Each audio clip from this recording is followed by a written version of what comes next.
இந்த வீடியோல ஒருத்தர் கருப்பு கலர்ல வேஷ்டி கட்டிட்டு சாமி ஆடிட்டு இருக்காரு பாத்தீங்களா? இவர் தசரால கருங்காலி வேஷம் போடக்கூடியவர். இவரோட முகத்தை நல்லா பாத்தீங்கன்னா தெரியும். சிவப்பு கலர்ல குங்குமம் தைச்சிருப்பாரு.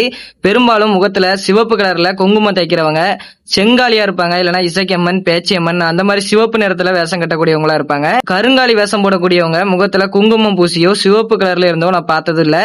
இவரோட முகத்துல எதுக்காக குங்குமம் பூசி இருக்காருன்னு நீங்க தெரிஞ்சுக்கிட்டீங்கன்னா ரொம்பவே ஷாக் ஆயிடுவீங்க. திசையின் விலை கே நகர் தசரா குழுவை சேர்ந்த இவர் ஒரு முறை காணிக்கை வசூல் பண்றதுக்காக ஒரு ஊருக்கு நைட்டு 12 மணிக்கு மேல போறாங்க.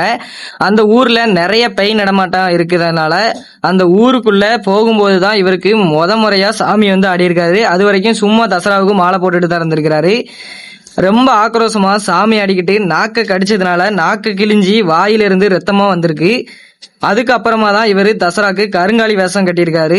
அதுல இருந்து அவர் எப்பெல்லாம் சாமி இறங்கி ஆடுறாரோ அப்பெல்லாம் அவருக்கு நாக்கு கிழிஞ்சி ரத்தம் வரும்போது அந்த ரத்தத்துக்கு மேல குங்குமத்தை எடுத்து நாக்குல மட்டும்தான் தேய்ப்பேன், முகத்துல தேய்க்க மாட்டேன் அப்படிங்கிற மாதிரி சொல்றாரு.